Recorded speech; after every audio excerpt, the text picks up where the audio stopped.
अ,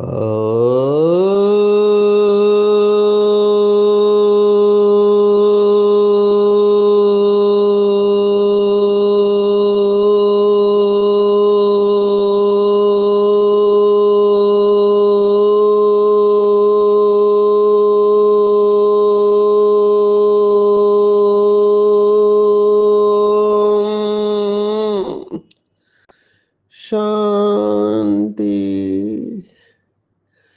आज 8 दिसंबर 2024 भारत में रविवार है।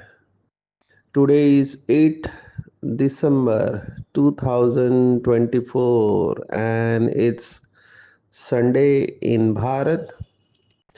आज की मुरली का जादुई रहस्य स्वयं को प्रेरणा देने के लिए magical secrets of today's Murli for motivating the self.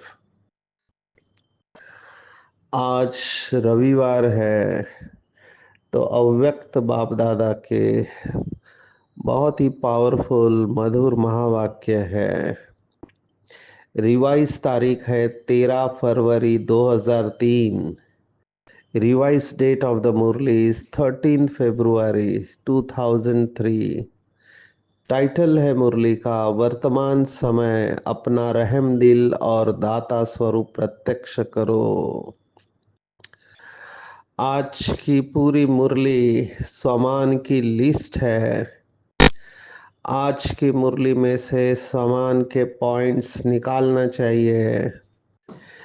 जैसे जैसे हम इस ज्ञान मार्ग में आगे बढ़ते हैं, जो बाबा के बच्चे गॉडली स्टूडेंट बन के, जैसे यूनिवर्सिटी का स्टूडेंट होता है, विद्यार्थी होता है, वो किताबों के नोट्स बनाता है, लिखता है और उनको रिवाइज करता है। ऐसे मुरलियों के नोट्स रेगुलरली निकालते हैं, उनको अच्छा स्टूडेंट बन के स्टडी करते हैं, पढ़ाई पढ़ते हैं, उनको बाबा की बातें स्पष्ट समझ में आती है, बुद्धि में नशा चढ़ता है और फिर केवल एक शब्द उनके अंदर का मनन चिंतन को एक्टिवेट कर देता है। वो एक शब्द पासवर्ड का काम करता है। जैसे कंप्यूटर या मोबाइल में कोई फाइल लॉक होती है, उसका पासवर्ड डालो तो वो खुल जाती है। ऐसे ही ये मुरली के अंदर जो समान की बातें आती है, ये सभी हमारे पासवर्ड है। डिवाइन फाइल के पासवर्ड है, हमारे दिव्यता के पासवर्ड है, ज्ञान गुण शक्तियों के पासवर्ड का काम करते हैं। तो जितने बार हम इन शब्दों को सुनते हैं, उतना वो पक्के होने लगते हैं। आज के मुरली में आप समान की लिस्ट निकाल सकते हैं। वरदाता बाप, अभी एक मुरली में बाबा ने कहा था, जो बाप की महिमा है वही बच्चों का स्वमान है। और इसी के साथ बाबा ने ये भी कहा था कि निरंतर स्वमान में रहना ही संपूर्ण अवस्था है।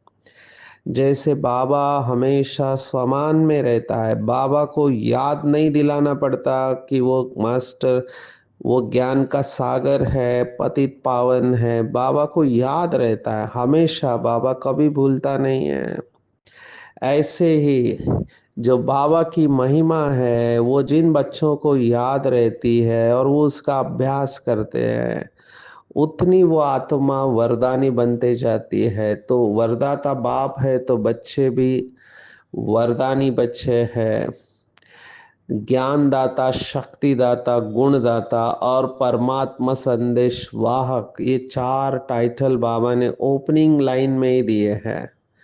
तो बाप आज के दिन इन चारों बच्चों को देख रहे हैं कि ज्ञानदाता कौन है, शक्तिदाता कौन है, गुणदाता कौन है और परमात्मा संदेश वाहक। ये चारों ही शब्दों के गहराई में हम जा सकते हैं। इसी में ही आधा घंटा जा सकता है। दाता अर्थात देने वाला। तो क्या हम ज्ञान का दान करते रहते हैं? बाबा ने कुछ दिन पहले कहा था कि आपके मुख से सदैव ज्ञान रत्न निकलने चाहिए, कड़वे बोल नहीं निकलने चाहिए, पत्थर नहीं निकलने चाहिए। क्यों? क्योंकि हम सतवचन महाराज है, ऊंचे ते ऊंचे शिव बाबा की डायरेक्ट ईश्वरीय संतान है। तो मेरा पिता अगर सुख करता दुख हरता है, तो ऐसे सुख करता दुख हरता बाप के बच्चे कितने सुखदाई होने चाहिए। तो ज्ञान देना वैसे भी ब्राह्मण का काम होता है, और बाबा के बच्चों ने संगम युग पर ये काम किया हुआ है, उसी का यादगार भक्ति मार्ग में चलता है। तो ज्ञान के साथ साथ शक्ति भी देना चाहिए। अभी कई लोगों के पास ज्ञान होता है लेकिन शक्ति नहीं होती है। तो ज्ञान के साथ शक्ति भी बहुत जरूरी है। हम हमेशा कहते हैं, अंग्रेजी की कहावत है, नॉलेज इज पावर। माना ज्ञान एक शक्ति है, ऐसे भी कहा गया है। तो ज्ञान दाता के साथ शक्ति दाता शब्द क्यों आया है? अगर नॉलेज इज पावर है, ज्ञान ही शक्ति है, तो शक्तिदाता शब्द अलग क्यों आया है? तो ज्ञान शक्ति सबके लिए नहीं है। जिसके अंदर शक्ति है वही ज्ञान को धारण कर सकता है। अभी मैं इस समय आंध्र प्रदेश के अमलापुरम शहर में हूँ। ये अमलापुरम डिस्ट्रिक्ट है काकीनाडा के पास। अगर आप राजमुंड्री एयरपोर्ट जानते हैं, वहाँ से 2 घंटे पे ये शहर है। यहाँ पर विहासा की ट्रेनिंग चल रही है, 3 दिन की ट्रेनिंग है। हालांकि लैंग्वेज बैरियर है, यहाँ तेलुगु भाषा चलती है, फिर भी ट्रांसलेटर है। अंग्रेजी जानने वाले बाबा के बच्चों का अलग ग्रुप है, तेलुगु बोलने वाले बाबा के बच्चों का अलग ग्रुप है। तो आज जैसे हमने मॉड्यूल लिया वैल्यूज का, तो लास्ट में एक एक्सरसाइज होती है इसमें, जिसको हम कहते हैं एक्शन प्लानिंग। एक्शन प्लानिंग माना आज जो हमने दिन भर सुना उसको अपने जीवन में कैसे धारण करें। तो वहां पर ही गाड़ी आके अटकती है। कहते हैं कि हमको ये सब बातें पता है, दिव्य गुणों का महत्व पता है, मूल्यों का महत्व पता है, लेकिन वो इम्प्लीमेंट माना जीवन में धारण होना वो चैलेंजिंग होता है, वो आह्वानात्मक होता है। तो उसी को दुनिया वाले भी कहते हैं इम्प्लीमेंटेशन पैरालिसिस। तो नॉलेज है लेकिन पावर नहीं है। इसको अंग्रेजी में आजकल कई लोग ट्रेनर है तो ऑनलाइन ट्रेनिंग लेते हैं, वो उन्होंने एक शब्द इस्तेमाल किया कि नोइंग डूइंग ट्रैप। माना नोइंग डूइंग ट्रैप माना पता है लेकिन हो नहीं रहा है। पता है। जैसे मैं पॉजिटिव थिंकिंग के ऊपर कितने सारे वर्कशॉप लेते हैं हम, तो लोग कहते हैं हमको पता है पॉजिटिव सोचना चाहिए, लेकिन पॉजिटिव होता नहीं है ना? तो पॉजिटिव थिंकिंग होती नहीं है पता होने के बावजूद भी। तो इसको कहते हैं नोइंग डूइंग ट्रैप। सिर्फ पता होने से कुछ नहीं होता है, उसके साथ शक्ति चाहिए। इसलिए शायद बाबा ने ज्ञान दाता के साथ शक्ति दाता ये शब्द इस्तेमाल किया है। तीसरा शब्द है गुण दाता। अभी शक्ति और गुणों को अलग कर दिया है। कई बार गुण अलग होते, शक्ति अलग होते, कई बार गुण और शक्ति एक ही होती है। जैसे सहनशीलता गुण भी है तो सहन शक्ति भी है। तो गुण अलग होते हैं। संतुष्टता सर्व गुणों का राजा कहा गया है। तो संतुष्टता का गुण धारण करना है, तो इसका भी दान करना है। बाबा ने एक मुरली में कहा था कि दादी जानकी कर्मों के द्वारा गुणों का दान करने में नंबर 1 है। कर्मों के द्वारा गुणों का दान। तो कर्मों के द्वारा गुणों का दान करना हमको आना चाहिए। किसी को बोलने की जरूरत नहीं है, हमारे कर्मों के द्वारा ही लोगों को गुणों का अनुभव हो। और चौथी बात है परमात्मा संदेश वाहक। We all are godly messengers, है ना। हम पैगंबर है खुदा के, तो पैगाम देना है पूरे वर्ल्ड को कि परमात्मा इस धरती पर आ चुका है। तो ये चारों ही टाइटल के गहराई में जाना है कि क्या हम ज्ञानदाता, शक्तिदाता, गुणदाता और परमात्मा संदेशवाहक है। बाबा ने कहा, बाबा आज इन चारों बच्चों को देख रहे हैं इस समय।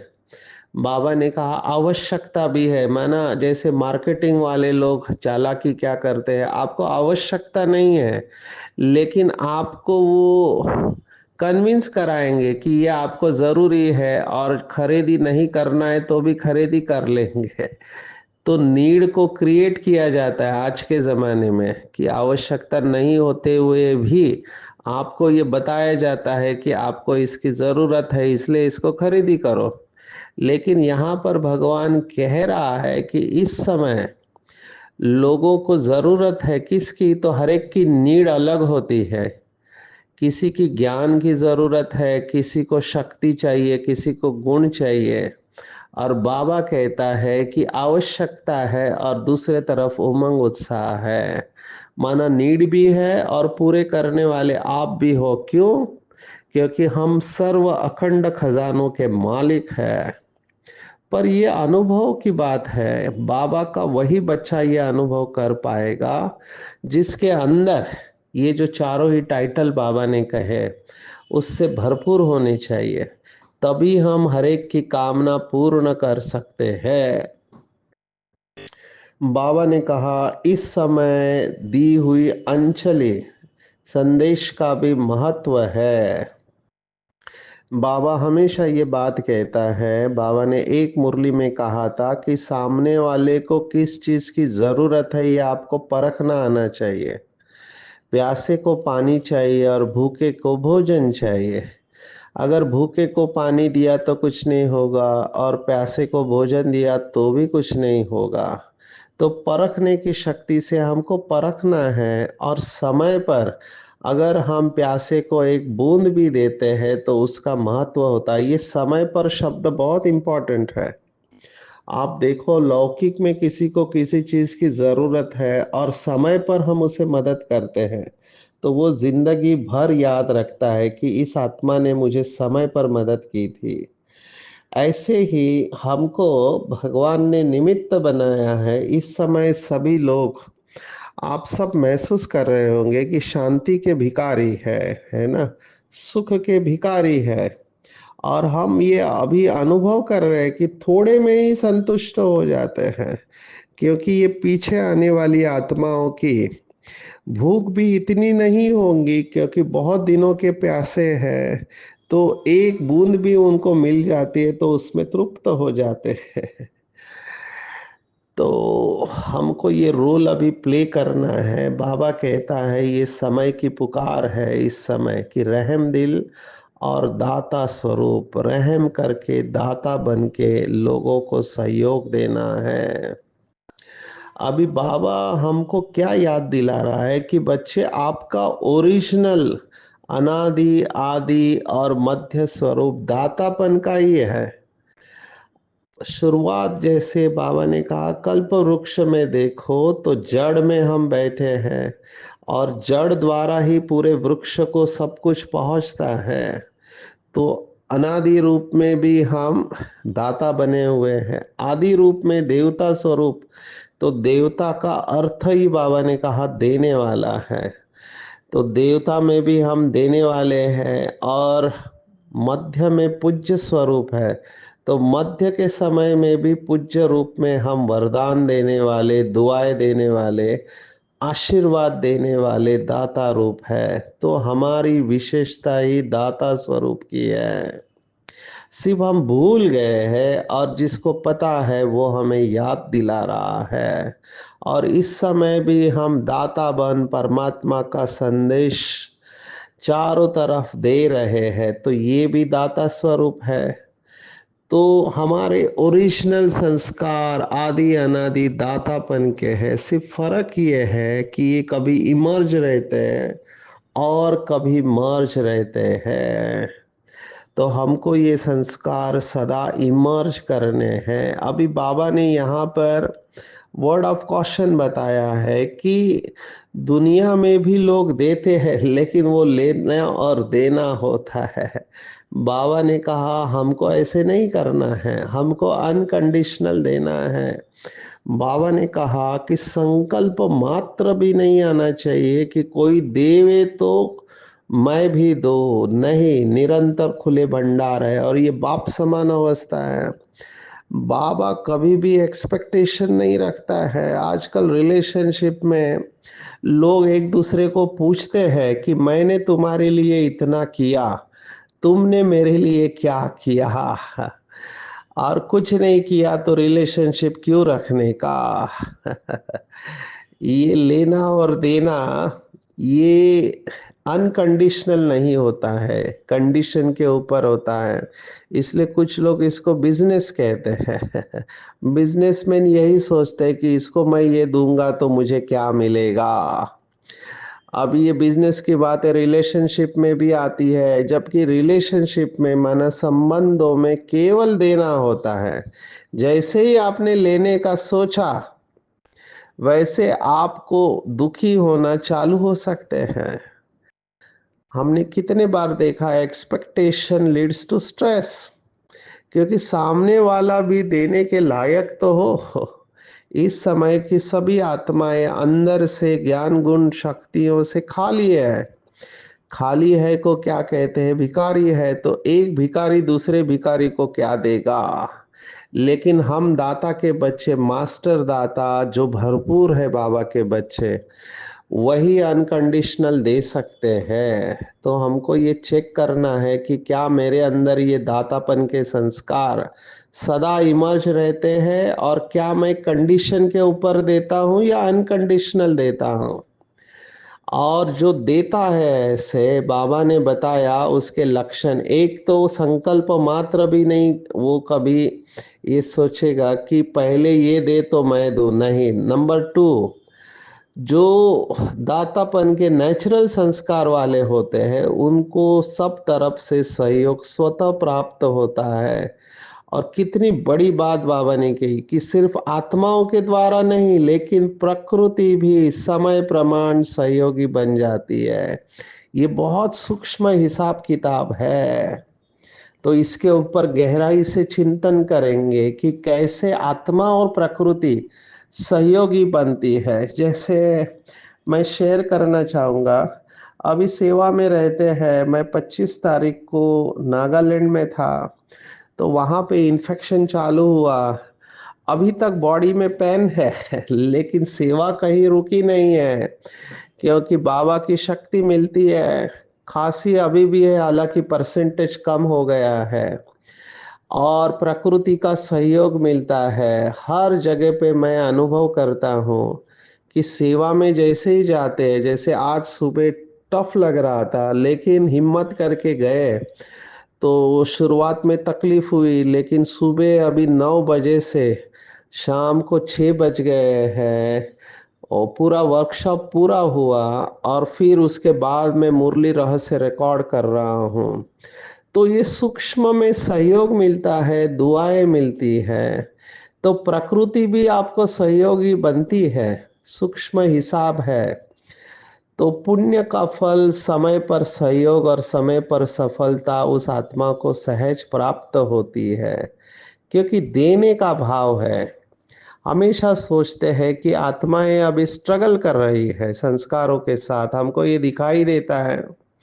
कई लोग बताते हैं, कई लोग छिपाते हैं, सभी बताते नहीं हैं, क्योंकि इज्जत का सवाल होता है कि मैं स्ट्रगल कर रही हूँ, दूसरों को क्यों बताऊं। तो ट्रस्ट का भी इश्यू होता है, इसलिए कई लोग बताते नहीं हैं। लेकिन महसूस तो होता है कि इस समय लोगों को ये जरूरत है।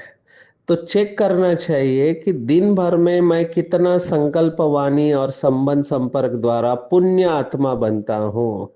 बाबा ने बहुत गहरी बात कही कि मनसा में भी सेवा जो करते हैं वो पुण्य का खाता जमा करती है। एक मुरली में बाबा ने कहा था, मनसा वाचा कर्मणा तीनों के मार्क्स होते हैं। तो मनसा सेवा बहुत बड़ा सब्जेक्ट है। इसके ऊपर तो स्पार्क विंग में बहुत सुंदर किताब बनी हुई है। बाबा के सभी महावाक्यों का संकलन करना है, one of my favourite book. क्योंकि लास्ट लास्ट में मनसा सेवा ही रहने वाली है।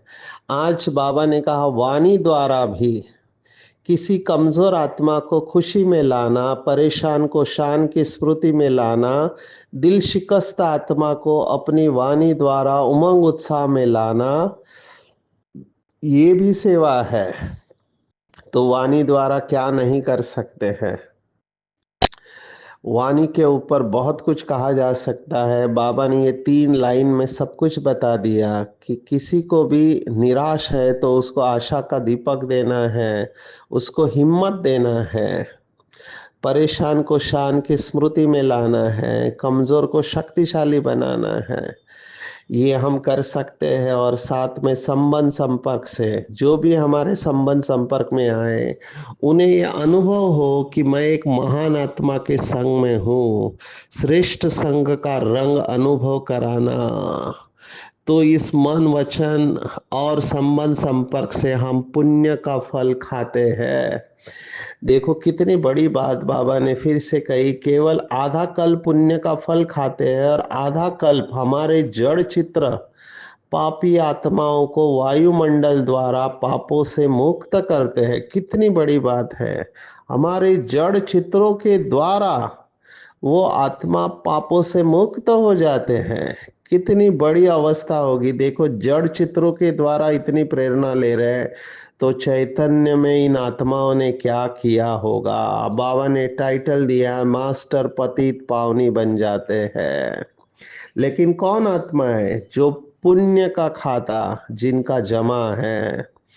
तो देखना है हम कितना पुण्य करते हैं। वैसे भी भक्ति मार्ग में पुण्य का बहुत महत्व है, लेकिन यहाँ पर बाबा हमको स्वयं भगवान पुण्य आत्मा बना रहे हैं।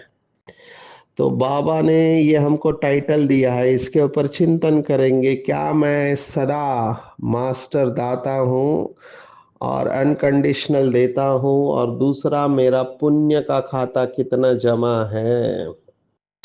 बाबा ने कहा, बच्चों के दृढ़ संकल्प में बहुत शक्ति है। अगर ब्राह्मण बी के भाई बहने दृढ़ संकल्प करे तो क्या नहीं हो सकता है। एक मुरली बाबा ने इसके ऊपर चलाई थी कि विश्व परिवर्तन का साधन है श्रेष्ठ संकल्पों में दृढ़ता और एकाग्रता। तो मुझे ये चित्र सामने आया जब ये मुरली पढ़ा कि बाबा के बच्चे पूरे विश्व में एक संकल्प लेकर बैठे हैं कि ये विश्व का परिवर्तन हो जाए। और बाबा ने कहा उसी वक्त विश्व का परिवर्तन हो सकता है। एक मूवी मुझे याद आ रहा है, आप सबने देखा होगा, एनकाउंटर बिटवीन यूरी गैलर एंड दादी जानकी, योगी एंड साइकिक। तो उसमें यूरी गैलर को पूछा गया कि तुम्हारे पास तो शक्ति है कि तुम संकल्प से, माना मन से, किसी की चाबी को बेंड कर देते, घड़ी को आगे कर देते, और एक सीड को केवल ऑर्डर करते हैं और जो स्प्राउट होने को, अंकुरित होने को पूरा 8 10 12 घंटा लगता है। उसने ऑन द स्पॉट वो बीज को अंकुरित करके दिखाया केवल संकल्प शक्ति से। तो ये बहुत फेमस व्यक्ति था। इसको दादी के सामने बिठाया, दोनों ने दृष्टि योग किया, टेलीपैथी। तब यूरी गैलर को पूछा कि कैसे लगा, तो यूरी गैलर ने कहा, तो मेरी शक्ति कुछ भी नहीं है। अगर दादी जानकी अगर संकल्प करे तो इस समय दुनिया में जितने भी एटॉमिक वेपन है सब डिसआर्म हो जाएंगे, मानो फेल हो सकते। आप सोचो, ये उस व्यक्ति का गायन है जिसके ऊपर पूरा दुनिया इसका लोहा मानता है। तो ये हम सभी बाबा के बच्चे करने वाले हैं। लास्ट में जब हम संगठन में योग करेंगे तो ये होने वाला है। तो बाबा ने कहा ये कब होगा? जब हमारा योग ज्वाला रूप होगा। ये दादी की मुलाकात में भी बाबा ने यही बात कही कि ज्वाला रूप होना चाहिए, तब ये संभव है। अभी योग है लेकिन ज्वाला रूप नहीं है, इसलिए इसको अंडरलाइन करना चाहिए। जब ज्वाला रूप होगा तो बाबा ने कहा ऐसे अनुभव होगा कि आप किसी को दृष्टि देंगे तो उसको अनुभव हो जाएगा। तो पावरफुल योग करना है दृढ़ता के साथ में, ज्वाला रूप संगठित रूप में बाबा ने कहा मेरे सामने आप, बाबा ने कई मुरलियों में कहा है कि संगठित रूप में आपको कंगन गहना लेके आना है, पावरफुल पालना देनी है जो हमारे संबंध संपर्क में आए। क्योंकि बाबा के बच्चे जो परमात्मा के छत्र छाया में रहते हैं वो जैसे प्रूफ रहते हैं, माया प्रूफ। वाटर प्रूफ होता है, घड़ी वाटर प्रूफ होती है तो उसमें पानी नहीं जाता है। ऐसे ही बाबा की छत्र छाया माना जो हमेशा अनुभव करते हैं कि मैं बाबा की छत्र छाया में हूँ, वो माया प्रूफ रहते हैं। उनके ऊपर कोई भी परिस्थिति वार नहीं करती, वो बेफिक्र स्वराज्य अधिकारी रहते हैं। तो चेक करना चाहिए कि क्या मैं माया प्रूफ हूँ, परमात्मा के छत्र छाया के अंदर रहता हूँ, कहीं अपसेट तो नहीं होता हूँ। बाबा ने कहा जो कंबाइंड होते हैं वो कभी भी हलचल में नहीं आ सकते, जब अकेले हैं तो हलचल में आएंगे। विशेष जो मुझे अच्छा लगा और मैं अभ्यास भी करता हूँ कि करावनहार, मैं मालिक आत्मा करावनहार इन कर्मेंद्रियों के द्वारा कर्म कर रही हूँ। ये करावनहार का अभ्यास बहुत पावरफुल है। इससे क्या होगा मैं अनुभव करता हूँ, एक तो नशा रहता है, खुशी रहती है और कंट्रोलिंग पावर रहती है। नहीं तो क्या होता है, अगर आप करावनहार की स्मृति में नहीं है तो कभी आंख आपको चलाएगी, कभी कान आपको, कभी जीवा आपको चलाएगी, लेकिन मालिक हम है। तो मालिक नौकर को कंट्रोल में रखता है। ये सब कर्मेंद्रिया हमारे नौकर है, इवन माइंड बुद्धि संस्कार ये भी हमारे नौकर है। और इसी को कहा गया है स्वराज्य अधिकारी। बाबा ने आज उसको याद दिलाया है कि ऑर्डर में रखो इनको। ऐसे नहीं कहो कि चाहते तो नहीं थे लेकिन हो गया, ये अधीन आत्मा का लक्षण है। तो ऑर्डर करो, जिस समय जिस शक्ति की सहन शक्ति ऑर्डर करो तो सहन शक्ति हाजिर हो जाए। पर ये कौन करेगा, जो सीट पर सेट होगा वही ये कर पाएगा। बाबा ने दादियों के साथ भी यही मुलाकात किया। बाबा ने कहा रावण को केवल मारते नहीं है, मारने के बाद में उसकी जो हड्डियां है वो भी पानी में डाल देते हैं। मारते हैं, जलाते हैं, फिर हड्डियां भी पानी में डाल देते हैं, बिल्कुल भस्म हो जाए। बाबा ने कहा ये आखिरी पेपर है, हमने बहुत बार सुना है, आखिरी रास संस्कार मिलन की रास होगी। इसी को महारास शास्त्रों में कहा गया है। माना दाना दाने के नजदीक आएगा और इस संस्कार परिवर्तन की रास से ही संसार का परिवर्तन होगा। इसी के लिए आज बार बार शब्द आ रहा है ज्वाला रूप, ज्वाला रूप। तो ज्वाला रूप योग के ऊपर चिंतन करेंगे। हमारा योग है लेकिन वो चिंगारी है, ज्योति है या ज्वाला है। ज्वाला माना प्रखर योग। बाबा ने आज कहा निरंतर योगी बनना है, तो निरंतर योगी कौन रहेगा, तो बाबा ने कहा कर्म योगी आत्मा।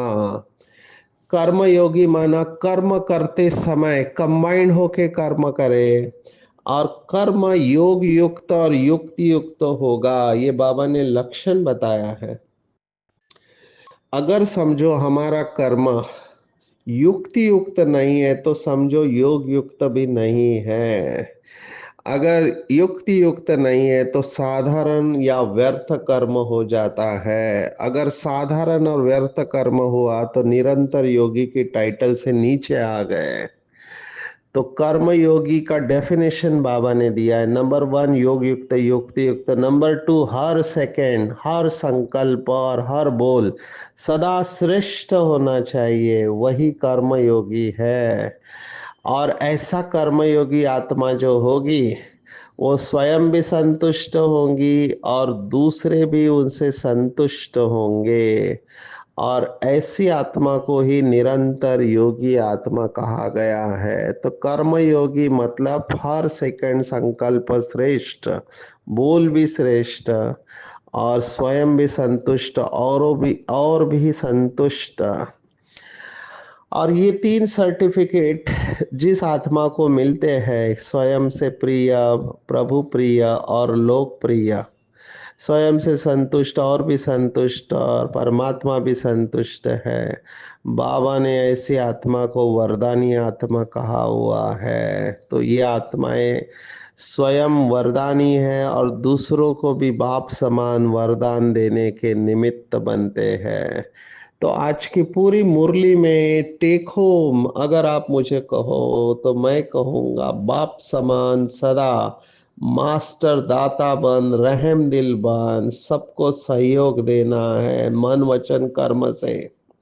मन वचन कर्म से पुण्य आत्मा बनना है, पुण्य का खाता बढ़ाना है, दृढ़ संकल्प करना है, ज्वाला रूप योग अवस्था रखनी है, करावनहार आत्मा हो, करनहार इंद्रिया है, स्थूल और सूक्ष्म इंद्रियों को कंट्रोल में रखना है, स्वराज्य अधिकारी बनना है, समय पर ऑर्डर करना है जिस शक्ति को वो हाजिर हो जाए, और हर कर्म योग युक्त युक्ति युक्त होकर करना है, हर सेकंड हर संकल्प सदा श्रेष्ठ, और सदा स्वयं भी संतुष्ट, दूसरे भी संतुष्ट और परमात्मा भी संतुष्ट हो, तभी वरदानी मूर्त निरंतर योगी बन सकते हैं। अच्छा, ओम शांति।